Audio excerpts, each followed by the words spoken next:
Hello friends, welcome to my TET class. Friends, आज हम देखने वाले हैं संस्कृत और संस्कृत में देखने वाले हैं हम संस्कृत के पर्यायवाची शब्द। पर्यायवाची शब्द क्या होते हैं, इसकी डेफिनेशन क्या है, ये देख लीजिए। पर्यायवाची शब्द किस, यहाँ पे गलत हो गया रहेगा किसी शब्द के लिए प्रयोग किए गए समानार्थक शब्दों को पर्यायवाची शब्द कहते हैं। समानार्थक शब्दों को, यानी कि हम कोई चीज़ कहना चाहते हैं, जैसे मैं आम कहना चाहती हूँ, अगर आम की जगह मैं आम्र कहूँ तो भी आपके दिमाग में आम की छवि बनने वाली है। तो ये चीज़ क्या कहलाती है, आपकी समानार्थक होती है। ये शब्द जो अर्थ दे रहा है वो समान दे रहा है, लेकिन शब्द जो अलग है, लेकिन दोनों का जो प्रयोग होता है ना वो थोड़ा हटकर होता है। इनके भावों में थोड़ा सा अंतर होता है और इसके अकॉर्डिंग इनका प्रयोग होता है। दिया है आगे, यद्यपि पर्यायवाची शब्द समानार्थी होते हैं परंतु भाव में एक दूसरे से थोड़े अलग होते हैं, अर्थात जिन शब्दों के भावार्थ में समानता हो उन्हें पर्यायवाची शब्द कहते हैं। अर्थ इनका एक होता है लेकिन इनका भाव में थोड़ा सा परिवर्तन होता है, जिसके कारण इनका जो प्रयोग होता है वो भी अलग अलग होता है। लेकिन ऐसा नहीं कि इनका भाव एकदम अलग हो, एकदम अलग नहीं होता, सिर्फ हल्का सा अंतर होता है भाव में। अर्थ तो एक ही देते हैं। जैसे मैं आम कहूँ तो भी आपके दिमाग में आम की छवि बनेगी, मैंगो कहूँ तो भी आपके दिमाग में मैंगो की छवि बनेगी, आम्र कहूँ तो भी आपके दिमाग में मैंगो की छवि बनेगी। तो अब ये तीनों शब्दों को हम किसी एक लाइन में यूज़ नहीं कर सकते। मैं कहूँ कि मैं मैंगो खा रही हूँ, मैं आम खा रही हूँ, तो कुछ चीज़ें ऐसी होती है जिनमें यहाँ पे भाव में थोड़ी सी अलगपन आपको देखने को मिलेगा, वरना ये अर्थ एक ही देगा। तो यहाँ पे कुछ इंपॉर्टेंट पर्यायवाची शब्द हैं, इनको देख लेते हैं हम एक एक करके। यहाँ पे देखिए, पहले मैंने संस्कृत शब्द लिए हैं और उनके जो पर्यायवाची हैं उनको लिए हैं, और यहाँ पे वो पर्यायवाची शब्द मैंने लिए हैं जो आपके एग्जाम के नज़रिए से इम्पॉर्टेंट है। पहला है स्वर्ग। स्वर्ग के पर्यायवाची हम देखें तो नाकः, सुरलोकः, देवलोक, त्रिशालय। खास तौर से यहाँ पे ऐसे वर्ड होते हैं पर्यायवाची में जिन्हें आप पढ़ेंगे तो आप खुद ब खुद आपके दिमाग में चलेगा, शायद उसी के लिए ये वर्ड प्रयोग हुए हैं, क्योंकि वो चीज़ें आपको सामने स्पष्ट रूप से शब्दों में दिखाई देगी। अगला है देवता। देवता अमर, क्योंकि देवता को अमर माना जाता है इसलिए अमर भी इसका एक पर्यायवाची है। निर्जर, देव, तुरो, आदित्य, ये देवता के पर्यायवाची हैं। असुर, असुर का पर्यायवाची देखें तो दैत्य, दनुज, दुंद्रादि, दानव, राजत, ये क्या है, असुर के पर्यायवाची हैं। ब्रह्मा के पर्यायवाची अगर हम देखें तो आत्ममु, सूर्यज्येष्ठ, पितामह, हिरण्यगर्भ। वायु के पर्यायवाची समीर, अनिल, वात, मारुत, गंधवाह। गंधवाह जो हवा में गंध बहती रहती है, अगर एक गंध कहीं निकल रही है तो वहाँ से वो हवा के माध्यम से दूसरी जगह चल जाती है, यानी कि वाहन का काम करती है गंध के लिए हवा, इसलिए इसको गंधवाह भी कहा जाता है। सदागति, हवा सदैव चलती रहती है, इसे सतागति और श्वसन भी कहा जाता है। आगे देखें तो सूर्य क्या पर्यायवाची है। सूर्य के पर्यायवाची हैं मार्तंड, मारीचि, प्रभाकर, पतंग, दिवाकर, आदित्य, भानु, ये किसके हैं, सूर्य के पर्यायवाची हैं। कामदेव यहाँ पे मोस्ट इंपॉर्टेंट है, यहाँ से अक्सर क्वेश्चन किसी न किसी एग्जाम में आपके पूछा ही जाता है। देखें हम तो मदन, मनमथ, मार, प्रद्युम्न, मीनकेतन, कंदर्प, काम, पंचशर, पुष्पवंधा, रतिपति, मकरध्वज, आत्मभू और विश्व केतु, ये किसके पर्यायवाची हैं, कामदेव के पर्यायवाची हैं। आगे है वैद्य, यानी कि जो डॉक्टर जिसे हम कहते हैं, इसके पर्यायवाची हम देखें तो भीषक, रोगहारी, रोग का हरण करने वाला है वो, इसलिए रोगहारी और चिकित्सक कहा जाता है। चंद्रमा का इंपॉर्टेंट है, यहाँ पे चंद्रमा की पर्यायवाची है चंद्र, इंदु, सोम, निशापति, औषधि। औषधि इसलिए कहा जाता है कि चंद्रमा कई तरह की औषधियों का राजा है, चांद के प्रकाश से कई तरह की औषधियाँ विकसित होती हैं, इसलिए औषधि की गिनती भी चंद्रमा से की जाती है। तो औषधीशः सुधांशु, शशधर, हिमांशु, ग्लो, मृगांक, कलानिधि, द्विजराज, निशाकर, किसके पर्यायवाची हैं, चंद्रमा के। वहीं चोर के पर्यायवाची हम देखें तो स्तेन, चोर, तस्कर और मोष्क, किसके पर्यायवाची हैं, चोर के। यहीं पे आ जाता है जंगल। जंगल में देखें तो वनम, अरण्यम, कानन, विपिनम, ये किसके पर्यायवाची हैं, जंगल के। फ्रेंड्स, आप ध्यान देंगे तो आपने अगर हिंदी के पर्यायवाची शब्द पढ़े हो तो वहाँ पर भी आपको काफ़ी तरीके से संस्कृत के पर्यायवाची शब्द देखने को मिल जाते हैं, क्योंकि संस्कृत से ही निकल कर आई है हिंदी, और हिंदी में हम जितने वर्ड यूज़ करते हैं ज़्यादातर से आपके संस्कृत से आने वाले हैं। आगे दिया है जगत का पर्यायवाची। जगत का पर्यायवाची देखें तो हम भुवनम, विष्ट, पम, लोक, जगत, क्या है, ये आपके जगत के पर्यायवाची शब्द है। जीभ जो हमारी टंग है उसके अगर पर्यायवाची हम देखें तो जिह्वा, रसना, रसज्ञा, ये जीभ के पर्यायवाची हैं। जुड़वा, कोई चीज़ जुड़वा होती है ना, जुड़वा बच्चे पैदा हुए, जुड़वा बैल कहे जाते हैं, तो जुड़वा शब्द के लिए पर्यायवाची जो शब्द है वो क्या है, युग्मज और यमल। ये किसके लिए प्रयोग हो रहा है, जो जुड़वा होते हैं उनके लिए। माता का इंपॉर्टेंट है, माता का जो यहाँ पर्यायवाची है वो जननी, जनित्री, प्रसून और अम्बा। प्रसून के माध्यम से बच्चों को जन्म देती है माँ, इसलिए इसे प्रसून भी कहा जाता है। आगे आपका आ जाता है मेघ। मेघ जिनसे आपको पानी प्राप्त होता है, तो क्या है इसके पर्यायवाची, घन, जलधर, वारिद, नीरद, वारिधर, पयोद, पयोधर, अम्बुद, वारिवाह।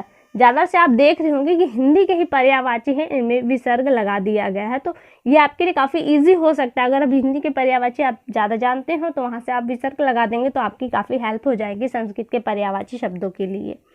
आगे आ जाता है यमुना। बहुत ही इम्पॉर्टेंट है यमुना का, कह सकते हैं कि ये मोस्ट इम्पॉर्टेंट है। इसके जो पर्यायवाची है कालिंदी है, अर्कजा, रवि तन्या, इन्हें रवि यानी कि सूर्य की पुत्री कहा जाता है, इसलिए यहाँ दिया है रवि तन्या। कृष्णा, यमुना नदी का जल काला है इसलिए इसे कृष्णा नाम से भी पुकारा जाता है। भानुजा, भानु किसका पर्यायवाची है, सूर्य का, और सूर्य की पुत्री है, इसे भानुजा। तरणी, तनुजा, तरण। समन, स्वसा, यम भगनी, इन्हें यम की भगनी भी कहा जाता है। भगनी मीन्स बहन, यम मीन्स यमदूत के लिए, ये यम की बहन मानी जाती है, इसलिए इनका एक नाम है यम भगनी। आगे आ जाता है युद्ध। युद्ध को और किस नाम से जाना जाता है, तो समर, संग्राम, रण, युद्धम और निधन, क्योंकि जब युद्ध होता है तो निधन भी निश्चित हो जाता है काफ़ी हद तक, तो इसलिए इसे निधन भी कहा जाता है। राजा का पर्यायवाची अगर हम कहें तो नृपः, नृपपति, भूपः, महिष, नरेश, नरपति, नरेंद्र, भूस्वामी किसके पर्यायवाची हैं, ये राजा के। वहीं अगर हम रात्रि के पर्यायवाची हम देखें तो रजनी, निशा, निशीथ, यामिनी, विभावरी, तमी, त्रियामा और विभा, ये रात्रि के पर्यायवाची हैं। वहीं अगर हम देखें आगे तो राधा है। राधा का जो पर्यायवाची है वृष, राधा का जो पर्यायवाची है वृष, भानुजा, राधिका, ब्रजरानी, हरिप्रिया है। रानी की पर्यायवाची शब्द अगर हम देखें तो राज्ञी, देवी, महिषी और साम्राज्ञी रानी की पर्यायवाची शब्द हैं। वहीं लक्ष्मण के पर्यायवाची शब्द की बात करें तो लक्ष्मण शेषनाग के अवतार माने जाते हैं, तो यहाँ पे शेषावतार देखी दिया है। शेष, रामानुजा, राम के छोटे भाई थे। सौमित्र, सुमित्रा के पुत्र थे। अनंत, ये लक्ष्मण के पर्यायवाची शब्द हैं। लक्ष्मी, लक्ष्मी का जो पर्यायवाची, ये भी मोस्ट इंपॉर्टेंट, यहाँ से भी प्रश्न आपके पूछे जाते हैं। श्री, कमला, रमा, पद्मासना, इंद्रा, समुद्रजा, हरिप्रिया, क्षीरोद तनया, सिंधु सुता, पद्मा, विष्णुप्रिया किसके पर्यायवाची हैं, ये लक्ष्मी के पर्यायवाची हैं। वर, वर में श्रेष्ठ, जो अच्छा है उसके लिए कौन कौन से वर्ड यूज होते हैं पर्यायवाची, तो श्रेष्ठ, उत्तम, मुख्य, सर्वोपरि, उत्कृष्ट और प्रधानम किसके लिए, वर जो श्रेष्ठ है, अच्छा है उसके लिए। आगे आ जाता है आपका वाक्य यानी कि वाणी, जो बोलते हैं हम, आवाज़ है हमारी, उसके लिए वाणी क्या है, इसके पर्यायवाची वाकह, भारती और शारदा, ये वाणी के पर्यायवाची हैं। वानर यानी कि मंकी का हम पर्यायवाची देखें तो बलिमुख, मरकटक, वनोका, हरि, कपिह, कीश, सखामृग बंदर के पर्यायवाची शब्द हैं। विद्युत, विद्युत आकाशीय बिजली होती है, जो बादल चमकते हैं, तो उस बिजली की बात हो रही है यहाँ पे, उस विद्युत की बात हो रही है। इसे किस नाम से पुकारा जाता है, ये इसके पर्यायवाची क्या है। एरावती, क्षण प्रभा, क्षण भर के लिए आती है इसलिए क्षण प्रभा। तड़ित, सौदामिनी, चंचला, चपला और क्षण प्रभा किसके पर्यायवाची हैं, ये विद्युत यानी कि जो आकाशीय बिजली होती है उसके। विद्वान, विद्वान का पर्यायवाची हम देखें तो प्राज्ञ, मनीषी, ज्ञ, प्राज्ञ, संख्यावान, पंडित, कवि और विचक्षण। वहीं आगे आ जाता है विष्णु, ये भी आपका मोस्ट इंपॉर्टेंट है, यहाँ से भी अक्सर प्रश्न पूछे जाते हैं। विष्णु के जो पर्यायवाची हैं वो गरुण ध्वज, कमलापति, अच्युत, श्रीपति, जनार्दन, चक्रपाणि, विशंभर, मुकुंद, नारायण, ऋषिकेश, माधव, केशव, गोविंद, दामोदर, लक्ष्मीपति, उपेंद्र, पीताम्बर, चतुर्भुज और मधु रिपु किसके पर्यायवाची हैं, तो ये विष्णु के पर्यायवाची और सारे के सारे यहाँ पे जो पर्यायवाची शब्द है वो आपके इम्पोर्टेंट है। आगे आपका आ जाता है वेद। वेद जो हमारे 4 वेद हैं उनकी बात हो रही है। इन्हें सुना जाता है इसलिए इन्हें श्रुति के नाम से भी जाना जाता है। तो वेदों का एक पर्यायवाची है श्रुति, त्रयी और निगम। शरीर, जो शरीर है इसके पर्यायवाची हम देखें तो गात्रम, वपु, विग्रह, काय, देह, मूर्ति और तनु किसके पर्यायवाची हैं? ये शरीर के पर्यायवाची हैं। शिव के पर्यायवाची हम देखें तो शंभु, पशुपति, महेश्वर, चंद्रशेखर, हर किसके पर्यायवाची हैं? ये शिव के। श्रृंगाल जिसे सियार हम कहते हैं उसके पर्यायवाची अगर हम देखें तो शिवा, जम्बुक, फेरु, वंचक, मृग, धूर्तक, गोमायो, भूरिमाय, ये किसके? श्रृंगाल के पर्यायवाची शब्द हैं। अगला आ जाता है सरस्वती। ये भी आपका इम्पोर्टेंट है। ये क्या है? इसके पर्यायवाची कौन कौन से हैं? ब्राह्मी, भारती, भाषा, वाक, वाणी, वागेश्वरी, वीणा, वादनी, ये किसके पर्यायवाची है? ये सरस्वती के पर्यायवाची शब्द हैं।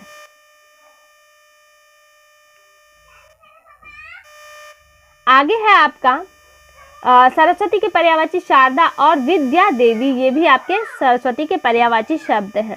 आगे आ जाता है सर्प। सर्प के पर्यायवाची हैं चक्री, व्याल, सरीसृप, उर्ग, भोगी, फड़ी और अहि सर्प के पर्यायवाची हैं। वही सिंह, शेर की बात करें तो मृगेंद्र, व्याघ्र, हर्यक्ष, केसरी और हरि ये सिंह के पर्यायवाची हैं। गंगा जो मोस्ट इंपॉर्टेंट है यहाँ पे, गंगा का जो पर्यायवाची है मंदाकिनी, जाह्नवी, त्रिपथगा, भागीरथी, विष्णुपदी, अजहनु, तनिया, ये गंगा के पर्यायवाची हैं। वही अगर हम हाथी यानी कि गज की बात करें तो उसके पर्यायवाची जो आपको मिलेंगे दंती, दंतावल, हस्ती, द्वीप, मतंगज, गज, नाग, कुंजरा और करी, ये गज के पर्यायवाची हैं। वहीं अगर गणेश की बात करें तो ये भी इम्पोर्टेंट है। जितने नाम आपको मिलते हैं वो सब इम्पोर्टेंट है। तो गणेश के पर्यायवाची हैं यहाँ पे विनायक, विघ्नराज, देमातुर, गणाधिप, एक दंत, गजानन, लंबोदर, ये किसके पर्यायवाची हैं? गणेश के। वहीं गधा, गधा भी इम्पोर्टेंट, यहाँ पे गधा मोस्ट इम्पोर्टेंट है। गधे के जो पर्यायवाची हैं वो है गर्दभ, खर और रासभ, लंब, कर्ण, ये किसके हैं? गधा के पर्यायवाची शब्द हैं। आगे आपका आ जाता है, आगे है गरुड़ का पर्यायवाची। गरुड़ के पर्यायवाची देखें तो वैनते, खगेश्वर, विष्णुरथ, सुपर्ण, नागांतक, ताक्षण, ये किसके पर्यायवाची हैं? गरुड़ के। वहीं गर्व शब्द के हम पर्यायवाची के बात करें तो गर्व, अभिमान, अहंकार, दर्प किसके पर्यायवाची हैं? ये गर्व के। गाय के पर्यायवाची हम देखो तो धेनु, गो, सुरभि और रोहिणी। रोहिणी यहाँ पे इंपॉर्टेंट है आपका, ये गाय के पर्यायवाची है। गुप्तचर यहीं पे आ जाता है। गुप्तचर के जो पर्यायवाची है गुड़, पुरुष, चर, चार, अप्सर, प्रणिधि, ये किसके पर्यायवाची हैं? ये गुप्तचर के पर्यायवाची हैं। आपका लास्ट में आ जाता है बैल। ये भी आपका इम्पोर्टेंट है। बैल, इसके जो पर्यायवाची हैं वो वृषभ, उच्छना, अनडूह, ये आपके बैल के पर्यायवाची है। तो यहाँ से फ्रेंड्स देखिए जो इम्पोर्टेंट पर्यायवाची शब्द है वो हमने कंप्लीट किए। वीडियो कैसी लगी एक बार कमेंट करके हमें ज़रूर बताएं।